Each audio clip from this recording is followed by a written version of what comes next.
Барлықтарыңызға қайырлы күн. Бүгін мен сіздерге упрощенкаға қалай өту керек, соны көрсететін боламын. Ең алдымен осы knpkgd.gov.kz сайтына кіресіз. Бұл новый налоговый сайт, немесе кабинет ИСНА деп жазсаңыз, осы сайт шығады. Осы жерде выбрать ЭЦП деп таңдап, өзіңіздің ЭЦП кілтіңізбен кіресіз.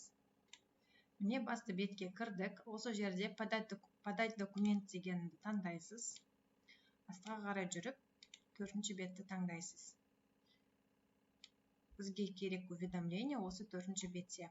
Уведомление о применяемом режиме налогообложения. Осын таңдаймыз. Подать. Бұл форма бір беттен тұрады. Қандай режимге ауысасыз деп бізден сұрап жатыр. Біз на специальный налоговый режим на основе упрощенной декларации деп таңдаймыз. Бізге упрощенкаға өту керек. Себебі добровольного принятия решения деген А графасын таңдаймыз. Астыға қарай, далее.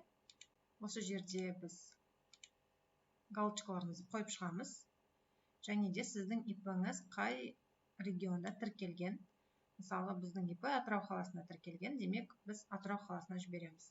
Егер сіз қай қалада немесе қандай регионда тіркелген білмесеңіз, онда сіз профильға кіресіз. Осы жерде посмотреть профиль. Посмотреть профильді басқаннан кейін ең астына қарай жүресіз. Осы жерде сведения о налоговой регистрации деген графада сіз қай қалада тіркелгеніңізді көре аласыз. Міне 15-10 УГД по городу Атырау. Және де бұл жерде дата прекращения деген графа пустой болу керек. Демек, қазіргі уақытта сіз осы Атырау қаласында тіркелгенсіз. Өйткені кейде адресті ауыстырып тастайды ИП, сол кезде дата прекращениеда қай күн ауыстырды, сол дата тұрады. Демек, ол недействительный. Осыған мән беру керек. Дата начала және дата прекращения пустой болып тұру керек. Енді біз осы 15-10-ды аламыз да, осы жаққа жазамыз. Менде автомат түрде шықты. Егер сізде автомат түрде шықпаса, вручную жазыңыз. Даже если автомат түрде шықса да, міндетті түрде бір тексеріп шығыңыз. Ары қарай сформировать. Кішкене күтесіз.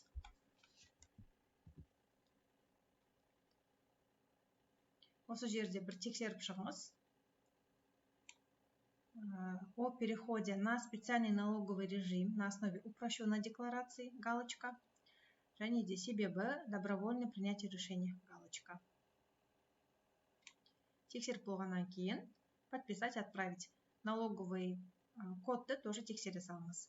Ары қарай подписать и отправить. ЭЦП кілтпен қол қоясыз, сосын жібересіз. Форманы жіберіп болғаннан кейін налоговое заявление деген графада өзіңіздің заявлениеңізді көре аласыз. Статусы басында подписан болады, потом принят болады, осыны қарап отырасыз. Және де алдында көрсеткенімдей посмотреть профиль деп осы жерде аты жөніңізге басасыз, содан кейін просмотреть профиль деп басасыз, содан ең астында сіздің жалпы қандай налоговый режим қолданасыз, соны көрсетіп тұрады. Применяемый режим и порядок налогообложения. Осы жерде дата начала 1 январь деп ауысу керек. Мен әлі ауыспады, осыны қадағалап отырыңыз. 1 январь деп ауысу керек. Егер солай ауысса, демек бәрі жақсы, упрощенкаға өттіңіз деген сөз. Осымен біздің формамыз дайын, барлығы оңай, тек қана қадағалап отырыңыз. Жалпы қазір 2025 жылдың 2-ші жарты жылдығына отчет тапсыру кезеңі басталды.